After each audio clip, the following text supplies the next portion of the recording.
جیسے کوئی آپ کا عزیز فوت ہو گیا یا کوئی موقع آپ کے ہاتھ سے نکل گیا، ہو بڑا افسوس ہے، بڑا رنج ہے، تاریخ نکل گئی، میں درخواست نہیں دے سکا، کسی جگہ میں پہنچ نہیں سکا، بس اس وجہ سے محروم رہ گیا، اب رنج کا غم کا پہاڑ ہے۔ لا تاسوا علی ما فاتکم، افسوس نہ کیا کرو، یہ یوں ہی تو نہیں ہو گیا، اللہ کے علم قدیم میں یہ لکھا ہوا تھا، یہ یوں ہی ہونا تھا۔ تمہارے لیے جو ہے اس پر افسوس اور رنج کرنا گویا کہ اللہ سے محجوبیت کی دلیل ہے، اللہ کی معرفت تمہیں حاصل نہیں ہے کہ لا تاسوا علی ما فاتکم ولا تفرحوا بما آتاکم، اور جو کچھ اللہ تمہیں دے دے اس پر خوشیاں نہ منایا کرو۔ اس لیے اب یہ ہے اصل معاملہ، ایمان جو ہے اللہ پر اور یقین اس بات کا جو کچھ ہو رہا ہے اللہ کے اذن سے ہو رہا ہے، اور یقین اس بات کا جو کچھ اللہ کر رہا ہے اس میں خیر ہے، بیدک الخیر۔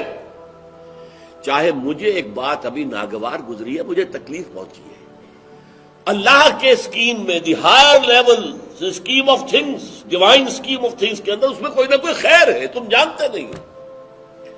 اس کو کھولا گیا۔ پہلی بات تو یہ ہے کہ تمہیں خوشی ملے، راحت ملے، مسرت ملے، یا کوئی غم ہو یا رنج ہو یا دکھ ہو، دونوں حالتیں برابر ہیں، اس لیے کہ دونوں میں آزمائش ہے۔ کبھی وہ دے کر آزماتا ہے، کبھی چھین کر آزماتا ہے۔ دے کر آزماتا ہے، شکر کرتا ہے کہ نہیں، چھین کر آزماتا ہے، صبر کرتا ہے یا نہیں۔ عارف جو انسان ہوگا، اللہ کو پہچاننے اور جاننے والا، وہ چٹان کے مانند ہوگا، ہوا ادھر سے آئے یا ادھر سے آئے اسے کچھ نہیں کہے گا، اچھی بات آئے بری آئے کوئی پرواہ نہیں، اسے اللہ کی طرف سے۔ ما اصاب من مصیبت فی الارض ولا فی انفسکم الا فی کتاب من قبل ان نبرأها۔ یہ مضمون بڑی تفصیل سے پڑھ چکے سورۃ تغابن میں، وہاں فرمایا تھا دوسرے رکوع کی پہلی آیت، ما اصاب من مصیبت الا باذن اللہ، کوئی مصیبت، کوئی تکلیف، کوئی پڑھنے والی نہیں پڑتی مگر اللہ کے اذن سے۔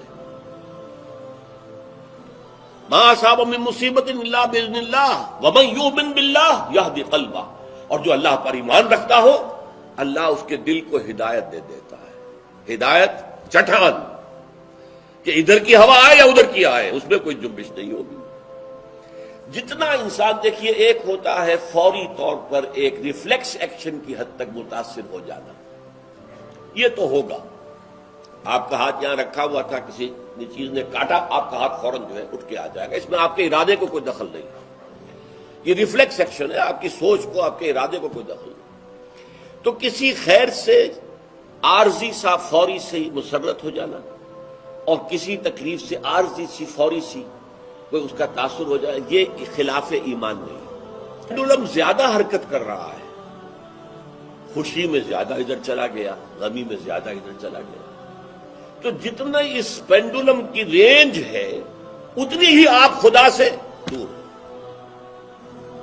اصل تو وہ چٹان ہوگی کہ جو بالکل متاثر ہے، لیکن یہ کہ فوری سا تاثر یہ قابل معافی ہے، لیکن یہ زیادہ ادھر سے ادھر، ادھر سے ادھر، خوشی ہو گئی تو اترا رہے ہیں، پھولے نہیں سما رہے، پاؤں زمین پر نہیں پڑ رہے ہیں، اور اگر غم آ گیا ہے تو بالکل مایوس ہو کر بیٹھ گئے ہیں جھاگ کی طرح، کمر ہمت ٹوٹ گئی ہے، واویلا ہے، شیون ہے، فریاد ہے، ہاں اے فلک پیر جواں تھا ابھی عارف، کیا تیرا بگڑتا جو نہ مرتا کوئی دن اور، یہ فلک ناہنجار، یہ فلک کج رفتار، اس نے ہم پہ کیا کر دیا۔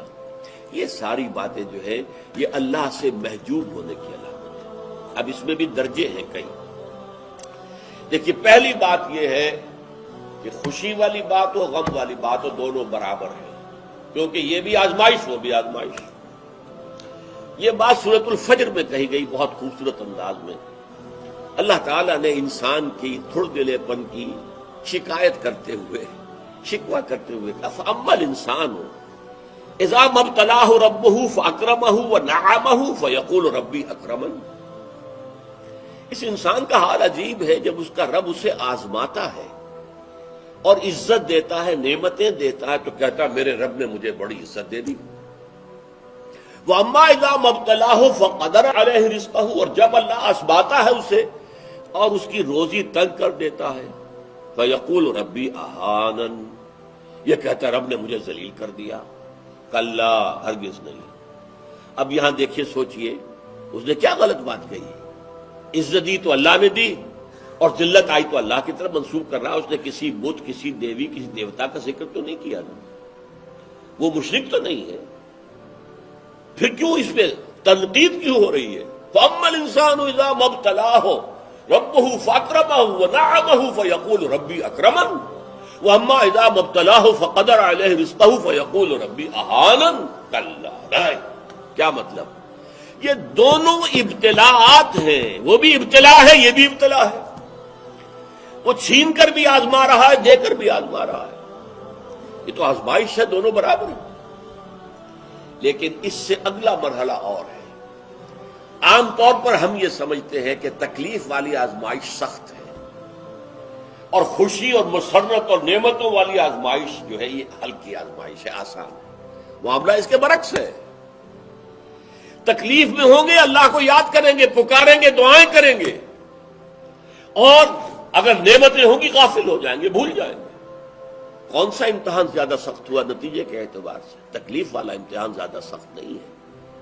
مسرت، کثرت ہر شے کی، یہ چیز زیادہ نقصان دہ ہے، زیادہ بڑا امتحان ہے.